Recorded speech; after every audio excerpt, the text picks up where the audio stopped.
46:1. தேவன் நமக்கு அடைக்கலமும் பலனும்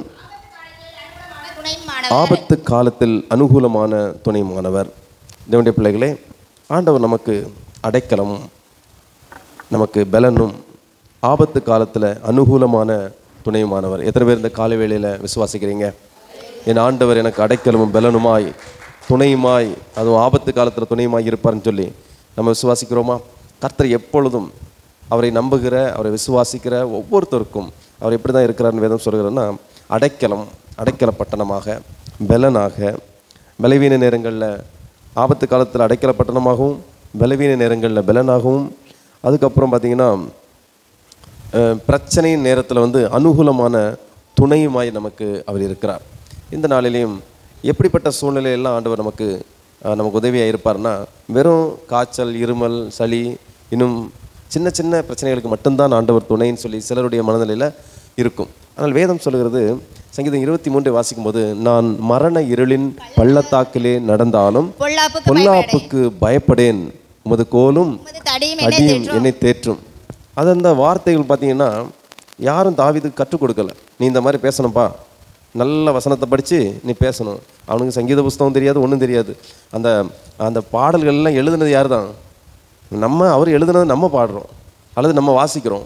ஆனால் அந்த சங்கீதங்களை பெரும்பாலும் எழுதுனது தாவீது. ஏன்னா ஆகூர், மோசே, நிறைய பேர் எழுதியிருக்காங்க.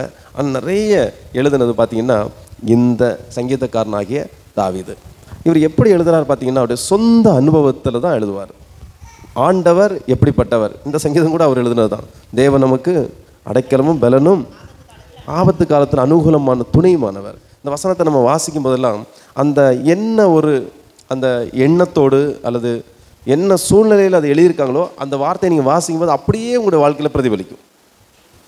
அதாவது நீங்கள் ஒரு புஸ்தகத்தை வாசிக்கும் பொழுது காமெடியாக அதில் எழுதியிருந்ததுன்னா, காமெடி ஒரு ஸ்டோரியாக இருந்தால் நீங்கள் வாசிக்கும் போதே புரிந்து கொள்ளலாம். அது உங்களுக்கு மனசுக்குள்ளே அந்த சிரிப்பலைகளை உண்டாக்கும். ஏன்னா அந்த வார்த்தைகள் உங்களோட பேசும், அந்த வார்த்தைகளுக்கெல்லாம் உயிர் இருக்கும். கோபத்தில் எழுதியிருந்தா அந்த வார்த்தை கோபம் மட்டும் உங்கள்கிட்ட வரும். அது நம்பிக்கையாக எழுதியிருந்தால் அந்த வார்த்தை நிச்சயமாக நம்பிக்கையாக தான் வரும். இங்கே அந்த வார்த்தை நம்பிக்கையாக எழுதியிருக்கு. இதே மாதிரி சங்கீதங்கள் பெரும்பாலான இடங்கள் எல்லாம் பார்த்தீங்கன்னா அவருடைய சொந்த நம்பிக்கையை வெளிப்படுத்தி நமக்கு காண்பிக்கிறார். அதான், நான் மரண இருளின் பள்ளத்தாக்கில் நடந்தாலும். ஏன் இவ்வளோ ஸ்ட்ராங்காக சொல்கிறாருன்னா, தேவன் எனக்கு அந்த வசனத்தை பிடிச்சா இங்கே கனெக்ட் ஆகுது, இந்த பிடிச்சா அங்கே கனெக்ட் ஆகுது. ஸோ அன்புக்குரிய தேவனுடைய பிள்ளைகளே, ஒரு தேவ பிள்ளை எப்படி ஆண்டவரோடு உறவாக இருக்காங்கிறத இந்த வசனங்களின் மூலமாக நீங்கள் புரிந்து கொள்ள முடியும். இங்கே பிடிச்சா அவர் அங்கே அந்த வசனத்தை கனெக்ட் ஆகும், அந்த வசனம் பிடிச்சா அடுத்தது கனெக்ட் ஆகும். ஒன்றின் பின் ஒன்றாக ஒரு ஒற்றுமையோடு இருக்கும். எல்லாம் தேவனை சார்ந்ததாகவே இருக்கும். நம்பிக்கையாக இருக்கட்டும், வாழ்க்கையாக இருக்கட்டும், அவருடைய எல்லாமே அப்படி தான் இருக்கும். ஸோ இங்கே இன்னும் அதை தொடர்ந்து வாசிக்கும் பொழுது எதற்கெல்லாம் நமக்கு அவருடைய அடைக்கலமும் உதவியும் தேவையாக இருக்குது அப்படின்னு பார்த்தீங்கன்னா, 2ஆம் வசனத்தை வாசிக்கும் பொழுது வேதம் சொல்லுகிறது, ஆகையால் எப்படிப்பட்ட சூழ்நிலை அப்படின்னு பார்த்தீங்கன்னா, பூமி நிலை மாறினாலும் மலைகள் நடு சமுத்திரத்தில் சாய்ந்து அதன் ஜலங்கள் கொந்தளித்து பொங்கி அதன் பெருக்கினால் பர்வதங்கள் அதிர்ந்தாலும் நாம் பயப்படும். இங்க அழகா அவர் சொல்றாரு, இயற்கை பேரழிவுகள் வரும் பொழுது மனுஷனுக்கு கதி கொஞ்சம் என்ன செய்யும், கலங்கும். ஏனென்றால் எல்லா பிரச்சனையை விட இயற்கை பேரழிவு தான் கொடூரமானது. அது வாரிக்கிட்டு போகும். ஏதாவது ஒரு பிரச்சனை வந்துச்சுன்னா, நீங்கள் வயநாடாக எடுத்துக்கிட்டிங்கன்னா நிலச்சரிவுன்னாங்க, ஒரு வீடு 2 வீடுனா பரவாயில்ல, மொத்த கிராமத்தை என்ன செஞ்சுட்டு மண் மூடிட்டு ஒரு இரவில் நடந்த சம்பவம் தான் இயற்கை பேரழிவுன்னு சொல்லுவாங்க. அதைத்தான் இங்கே அழகாக சொல்லியிருக்கிறாரு இங்கே சங்கீதக்காரர். பூமி நிலை மாறினாலும் மலைகள் நடு சமுத்திரத்தில் சாய்ந்து போனாலும், நிலச்சரிவு தான். பூமி நிலை மாறிச்சுன்னா பூமியுடைய தன்மையிலேருந்து அதை மாறி நிலநடுக்கம், அப்புறம் இருக்கிற இடத்த விட்டு சின்ன நகர்வு நகர்ந்தாலும், இந்த மாதிரி மலைகள் எல்லாம் சமுத்திரம் பெரிய கடலில் சாய்ஞ்சாலும், அதில் ஜலங்கள் கொந்தளித்து சுனாமி போன்ற அலைகள் கொந்தளித்தாலும், அது பொங்கி அது பெருக்கினால் பர்வதங்கள் அதிர்ந்தாலும் நாம் பயப்படும். நாம் எதுக்கு பயப்படணும்? பயப்பட வேண்டிய அவசியம் இல்லை. காரணம், காற்றையும் கடலையும் அடக்கினவர் நம்ம கூட இருக்கிறார் என்கிறத விட, காற்றையும் கடலையும் இந்த உலகத்தையும் படைத்தவர் நம்ம கூட இருக்கிறார். இதுதான் நம்முடைய ஆண்டவர். ஹல்லேலூயா. அவரை பார்த்தாலே எல்லாம் நிற்கும். உதாரணத்துக்கு நம்ம பக்கமாக எல்லா பிரச்சனையும் ஓடி வருது, பக்கத்தில் வந்து நிற்குது அப்படின்னா, நெருக்கி பக்கத்தில் வந்து நிற்குதுன்னா நம்ம கூட யார் நிற்கிறா? அவர் நிற்கிற வரைக்கும் அது நம்மளை மேற்கொள்ளாது. அவர் நம்ம விட்டு போனால் அது நம்மளை மேற்கொண்டு அழித்து சின்ன பின்னமாக்கி விடும். சமீபத்தில் அமெரிக்காவில் பார்த்தீங்கன்னா மிகப்பெரிய தீ விபத்து ஏற்பட்டு அங்கே உள்ள பெரும்பாலான வீடுகள்லாம் எரிஞ்சு சாம்பல் ஆயிட்டு. ஆனால் ஒட்டுமொத்த தீ அரக்கனை போல் அவ்வளோத்தையும் அழித்து எரித்து கருக்கி நாசமான போதிலும் அந்த ஒரே ஒரு குறிப்பிட்ட ஒருத்தருடைய வீடு மட்டும் என்ன செய்யலை, ஒன்றுமே பண்ணலை. தீயில சிறிதளவு கூட சேதம் ஏற்படலை. அதை பார்த்து அவரே ஆச்சரியப்படுறாரு. இது கடவுளுடைய செயலே அல்லாமல் வேறே ஒன்றும் இல்லை என்று சொல்லி அவர் பேட்டி அளித்ததை நாங்கள் காண முடிஞ்சது. கிறிஸ்துவுக்குள் அன்பானவர்களே, அவ்வளோ பெரிய காட்டுத்தீ, பக்கத்தில் இருந்த மரங்கள் செடிகள் கொடிகள் அப்படியே விடாபிடியாக ஒன்றின் பின் ஒன்றாக பற்றி பற்றி பற்றி கார்கள் அங்கே எதெல்லாம் தென்படுகிறோ அத்தனத்தையும் அழிச்சிட்டு போச்சு. ஆனால் இவருக்கும் அங்கே இருந்த எல்லாரையும் போல ஒரு வீடு தான், மர வீடு. ஆனால் இவருடைய ஒரு வீடு மட்டும் எப்படி தப்பிச்சுன்ட்டு ஆச்சரியத்து மேலே ஆச்சரியம். இந்த பிபிசி கேள்வி கேட்டு, எப்படி சார் இது தப்பிச்சு, நீங்கள் எதாவது பண்ணீங்களா? இல்லை, நாங்கள் உயிர் பிழைக்க ஓடிட்டோம், ஆனால் வீடு தப்பி இருக்குது. இப்போ அவர் அறிக்கையிடுறாரு, ஆண்டவர் தான் இதை செஞ்சார், இது ஒரு அதிசயம், ஏன்னா இவ்வளோ பெரிய தீயிலேருந்து தப்ப வாய்ப்பே இல்லை அப்படின்ட்டு அவர் சொல்கிறார். நிறைய பேர் கேள்வி கிண்டல் பண்ணாங்க, கிறிஸ்தவ நாடு பற்றி எரிகிறது எல்லாம் போச்சுன்ட்டு. கிறிஸ்தவங்களுக்கு கிறிஸ்தவ நாடுன்னு சொல்லியும் ஒரு பிரயோஜனம் கிடையாதுங்க. கிறிஸ்தவனாய் வாழ்ந்தால் மட்டும்தான் பயன். ஆகவே கிறிஸ்தவ நாட்டுக்குள்ளே ஆண்டவர் பிரியமில்லாத விஷயங்கள் நடந்தபடியினாலே தான் இப்படியெல்லாம் நடக்கிறது என்று சொல்லி அங்குள்ள தேவ மனிதர்கள் தீர்க்கதரிசிகள் எல்லாம் ஏற்கனவே உரைத்து கொண்டிருந்தார்கள். இப்பொழுதும் அதை சொல்லுகிறார்கள். சரி, இப்போ பூமி நிலை மாறினாலும் சரி, சமுத்திரத்தில் போனாலும் சரி, கர்த்தருடைய கரம் அந்த இடத்துலையும் தாங்கி நம்மளை பிடிக்கும். Praise the Lord. ஆகவே தான் அந்த சங்கீதக்காரர் சொல்கிறார், தேவன் நமக்கு அடைக்கலப்பா, கவலைப்படாத, அவர் நமக்கு பலன், கர்த்தரே என் பலன் என்று சொல்லி அவர் சொல்லுகிறார்.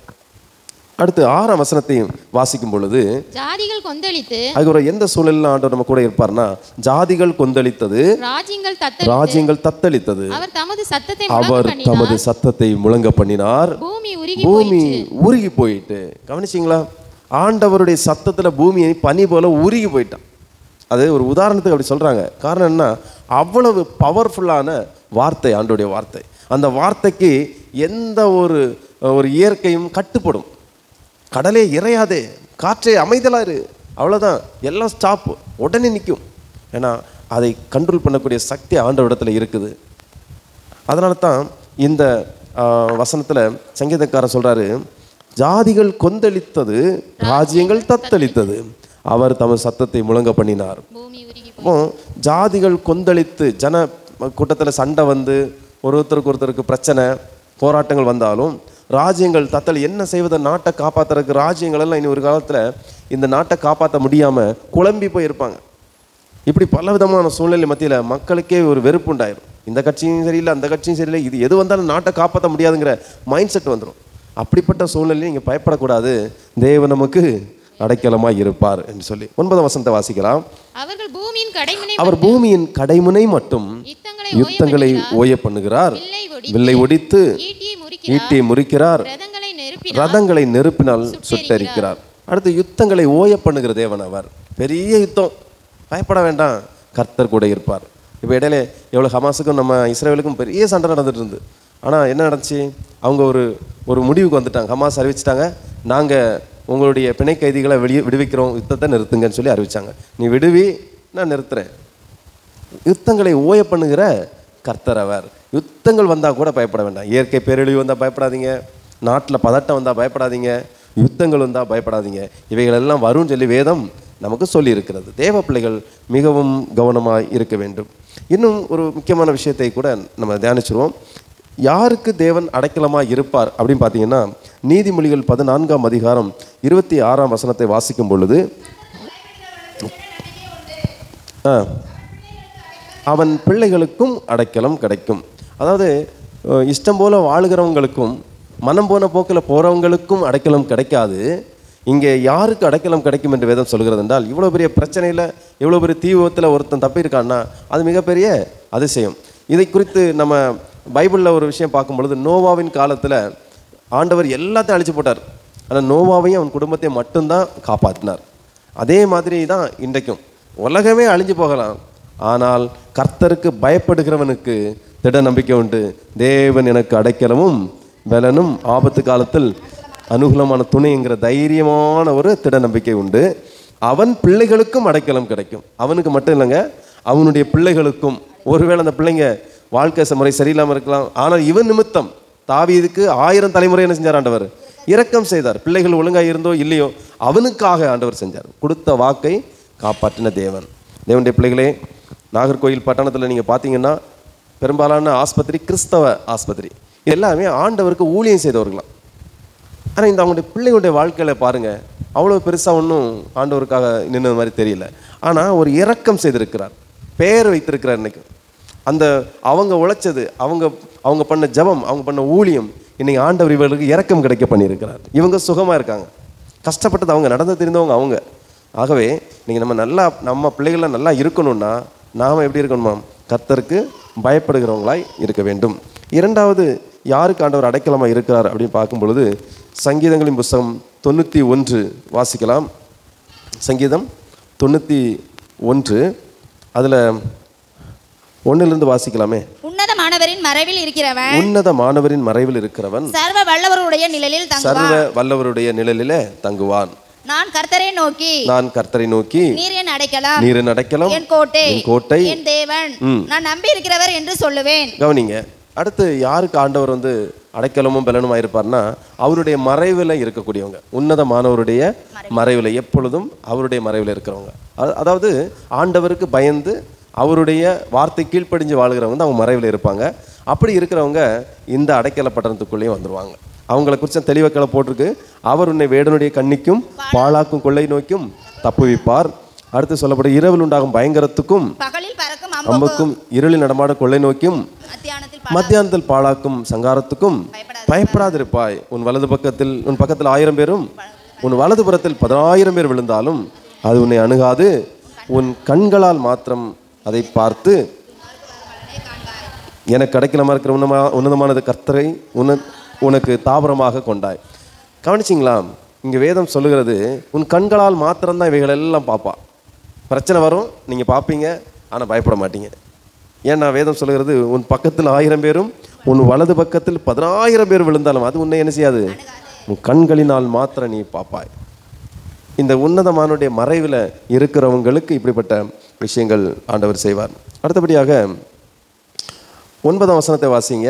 எனக்கு அடைக்கலமா இருக்கிற உன்னதமான கர்த்தரை உனக்கு தாபரமாய் கொண்டாய். ஹல்லேலூயா. ஆண்டவர் வேதம் சொல்லுகிறது, எனக்கு அடைக்கலமா இருக்கிற உன்னதமான கர்த்தரை உனக்கு தாபரமாய் கொண்டாய். அதாவது ஆண்டவராய் நமக்கு அடைக்கலமாக இருக்கிறாரு. அவர் தான் என்னுடைய வாழ்க்கைன்னு சொல்லிட்டு ஒரு முடிவு பண்ணிட்டேன்னா அவங்க வாழ்க்கை ஆசீர்வாதமாக இருக்கும். அவங்க ஒரு பாதுகாப்பில் இருப்பாங்க. எழுந்து நிற்போமா நாம? Glory to Jesus. இந்த நாள்லையும் கூட பலவிதமான சூழ்நிலையில் நீங்கள் வந்திருப்பீங்க. நீங்கள் எந்த சூழ்நிலையில் வந்திருந்தாலும் சரி, க்ளோரி டு ஜீசஸ். சங்கீதம் 9:9 சொல்லுகிறது, சிறுமைப்பட்டவனுக்கு கர்த்தர் அடைக்கலமானவர், நெருக்கப்படுகிற காலங்களில் அவரே தஞ்சமானவர். சிறுமைப்பட்டவன், அதாவது எல்லாராலும் ஒடுக்கப்பட்டு சிறுமைப்படுத்தப்பட்டு இருக்கக்கூடிய அப்படிப்பட்டவன் நெருக்கப்படுகிற காலங்கள் வரும். ஏன்னா அவன் பொதுவாகவே நெருக்கப்பட்டிருப்பான். கடன் வந்துச்சுன்னா ஒரேடியாக கடனாக இருக்கும், பிரச்சனை வந்துச்சுன்னா ஒரேடியாக பிரச்சனையாக இருக்கும், சோதனை வந்துச்சுன்னா ஒரேடியாக சோதனையாக இருக்கும். சுற்றி உள்ள அத்தனை பேர் மாத்திரமல்ல, குடும்பம், சிறு பிள்ளைங்க வரைக்கும் ஏளனமா பேசுகிற அளவுக்கு அவனுடைய வாழ்க்கை அந்த அளவுக்கு இந்த பந்தை போட்டு அடித்தது மாதிரி அடிப்பாங்க. அவங்க வாழ்க்கை மற்றவங்களுக்கு எப்படி இருக்குது? விளையாட்டாக இருக்கும். பந்து இருக்கும், ரோட்டை இருக்குன்னா சும்மா கிடந்தனால நமக்கு அடிக்கணும்னு தோணுமா இல்லையா? பந்து கிடக்குன்னு சொல்லி ஒரு தட்டு தட்டிட்டு போவாங்க. முன்னாடி நீங்கள் சின்ன வயசாக இருக்கும்போது கடைகளுக்கு போயிருப்பீங்க. கடைகளுக்கு போகும்போது இந்த ரோட்டில் ஏதாவது ஒரு சின்ன பொருள் கிடந்துன்னா கடைக்கு போகிறது வரைக்கும் காலேஜெல்லாம் தட்டிக்கிட்டே போவோம். பார்த்துருக்கீங்களா? அது நம்ம தட்டி ஒரு இடத்துல தட்டி விட்டு போவோம். அங்கேருந்து கடை போயிட்டு வர்றவங்க அங்கேருந்து ஒரு தட்டி தட்டி போவோம். உங்களுக்கு அந்த அனுபவம் இருக்கும். நடந்து போய் கடைக்கு போகிறவங்களுக்கு அந்த ஏதாவது ஒன்று அவங்களுக்கு டைம் பாஸுக்கு வேணும். அது என்ன பாவம் செஞ்சுன்னு தெரியாது. அது அங்கிட்டு போகும், அப்புறம் அங்கேருந்து இங்கிட்டு வரும். மாறி மாறி போட்டு அடின்னு அடிப்பாங்க. ஒரு பால் எத்தனை பேர் கிரவுண்டில் இருந்து அடின்னு அடிப்பாங்க. பார்த்துக்கிங்களா? பட்டாத பாடு, இங்கே அங்கே போகும், அங்கேருந்து இங்கே போகும், பயங்கர அடி. இதே மாதிரி இந்த சிறுமைப்பட்டவனை எல்லாரும் கிண்டல் பண்ணுறது, கேலி பண்ணுறது, திட்டுறது, எல்லா இடத்துலையும் நாம இவர் பெரிய கலெக்டர் அப்படின்றோம். காரணம் என்ன? பெரிய ஆள் இல்லையா? நீ எல்லாம் இவன் தானடா, என்ன நீ பிச்சைக்காரன் தானே, நீ ஒண்ணுக்கு முடியாதவன் தானே, இப்படி போட்டு அவனை போட்டு ரொம்ப போட்டு சிறுமைப்படுத்துவான். அதான் வேதம் சொல்லுது, சிறுமைப்பட்டவனுக்கு கர்த்தர் அடைக்கலமானவர். Praise the Lord. நெருக்கப்படுகிற காலங்களில் அவரே தஞ்சமானவர். அது நம்ம யாரையும் என்ன செய்யக்கூடாது, சிறுமைப்படுத்தவே கூடாது. எவன் ஒருத்தர் சிறுமைப்படுகிறானோ அவனுக்கு துணையா நம்ம இருக்கணும். எல்லாரும் அடிக்கிறாங்க, நம்மளும் என்ன செய்யக்கூடாது, அடிக்கக்கூடாது. அதுக்காக பால் அடிக்காம இருக்காதீங்க. அது ஒரு உதாரணம். அது அடி வாங்குறதுக்குன்னே தயாரிக்கப்பட்டது. மனுஷனாகிய நாம அடி வாங்குறவங்களுக்கு தயாரிக்கப்பட்ட பொருள் கிடையாது. அதே போல அடிக்கிறாங்க. ஒருத்தர் கூட காசு இருந்தா ஒரு விதமான மரியாதை, காசு இல்லைன்னா ஒரு விதமான மரியாதை. காசு இருந்தா அவங்கள்ட்ட ஒரு விதமான பேச்சு, காசு இல்லைன்னா அவங்கள்ட்ட ஒரு விதமான பேச்சு. நம்ம அப்படி இல்லை. யாரு கஷ்டப்படுறாங்க அவங்கக்கிட்ட அதிகம் என்ன செய்யணும், நல்லா பேசணும். அட்லீஸ்ட் அவங்களுடைய கஷ்டத்தையாவது நம்ம கேட்கணும். கர்த்தர் அதெல்லாம் உன்னிப்பா கவனிப்பார். இவன் எப்படி இருக்கான் பார்ப்போம் அப்படின்னு சொல்லி. சரி, ஜெபம் பண்ணும். கண்களை மூடி. இயேசுவே அப்பா, தர்மியான நாளிலையும் கூடப்பா பலவிதமான சூழ்நிலையிலையும் கஷ்டத்திலையும் வேதனையிலும் அந்த பிள்ளைகள் உண்டு. என்ன செய்ய போகிறனோ ஏது பண்ண போகிறனோ தெரியலையே அப்படின்னு சொல்லி கலங்கிட்டு வந்திருப்பாங்க. ஆனால் சங்கீதக்காரன் அழகான ஒரு வார்த்தை மூலமாக ஒவ்வொருவரையும் தேற்றி இருக்காருப்பா. தேவன் நமக்கு அடைக்கலமும் பலனும் ஆபத்து காலத்தில் அனுகூலமான துணையுமாக இருக்கிறார் என்று சொல்லி இன்றைக்கும் வந்திருக்கிற ஒவ்வொருவருக்கும் உம்முடைய பலனும் உம்முடைய அடைக்கலும் உம்முடைய துணையும் பிள்ளைகளுக்கு கிடைப்பதாக நிச்சயிக்கிறாப்பா. ஸ்தோத்திரம்ப்பா, ஸ்தோத்திரம். எல்லாரும் கேட்டு பெற்றுக்கொள்ளுமா? ஆண்டவரே, உம்முடைய அடைக்கலை எனக்கு தந்துருங்க, பலனை தந்துருங்க, நீங்க எனக்கு துணையா இருங்க சொல்லி ஜெபிப்போமா எல்லாரும்? ஸ்தோத்திரம், ஸ்தோத்திரம், ஸ்தோத்திரம், ஸ்தோத்திரம். எந்த பிரச்சனையா இருந்தாலும் சரி, ஆண்டவர் தீர்ப்பதற்கு போதுமானவர். சிறுமைப்படுத்துறாங்களா, கஷ்டப்படுத்துறாங்களா, வேதனைப்படுத்துறாங்களா, எல்லாவற்றிலும் உங்களுக்கு விடுதலை தருவார். ஜெபம், கண்ணை மூடி ஜெபம் பண்ணு. ஆசீர்வாதம் பெற்றுக்கொள்ளுங்க. இயேசுவே, தேவன் நமக்கு அடைக்கலமும் பலனுமானார், ஆபத்து காலத்தில் கூட இருக்கும் துணையுமானார். தேவன் நமது அடைக்கலமும் பலனுமானார், ஆபத்து காலத்தில் கூட இருக்கும் துணையுமானார். யுத்தங்களை தடுத்து ஓய பண்ணுகிறார், யுத்தங்களை ஈட்டியை முறிக்கிறார், வில்லை ஒடிக்கிறார், ஈட்டியை முறிக்கிறார், வில்லை ஒடிக்கிறார். தேவன் நமது அடைக்கலமும் பலனுமானார், ஆபத்து காலத்தில் துணையுமானார். தேவன் நமது அடைக்கலமும் பலனுமானார், ஆபத்து காலத்தில் துணையுமானார். பூமி நிலை மாறி மலைகள் நடுங்கினாலும், பூமி நிலை மாறி மலைகள் நடுங்கினாலும் பயப்பட மாட்டோம், பயப்பட மாட்டோம், பயப்பட மாட்டோம், பயப்பட மாட்டோம். தேவன் நமது பலனுமானார், ஆபத்து காலத்தில் கூட இருக்கும் துணையுமானார். தேவன் நமது அடைக்கலமும் ஆபத்து காலத்தில் கூட இருக்கும் துணையுமானார். அமர்ந்திருந்து அவரே தேவன் என்று அறிவோம், அமர்ந்திருந்து அவரே தேவன் என்று அறிவோம். உயர்ந்தவர் பெரியவர் உலகை ஆள்பவர், உயர்ந்தவர் பெரியவர் உலகை ஆள்பவர். தேவன் நமது அடைக்கலமும் பலனுமானார், ஆபத்து காலத்தில் கூட இருக்கும் துணையுமானார். தேவன் நமது அடைக்கலமும் பலனுமானார், ஆபத்து காலத்தில் கூட இருக்கும் துணையுமானார்.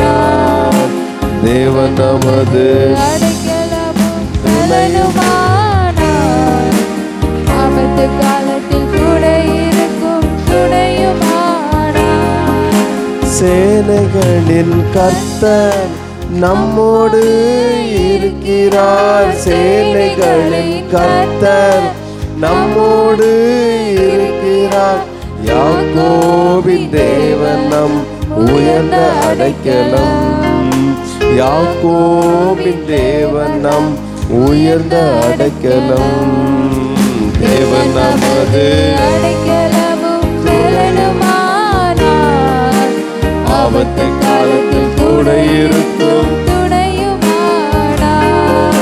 தேவன் நமது அடைக்கலமும் பலனுமானார்.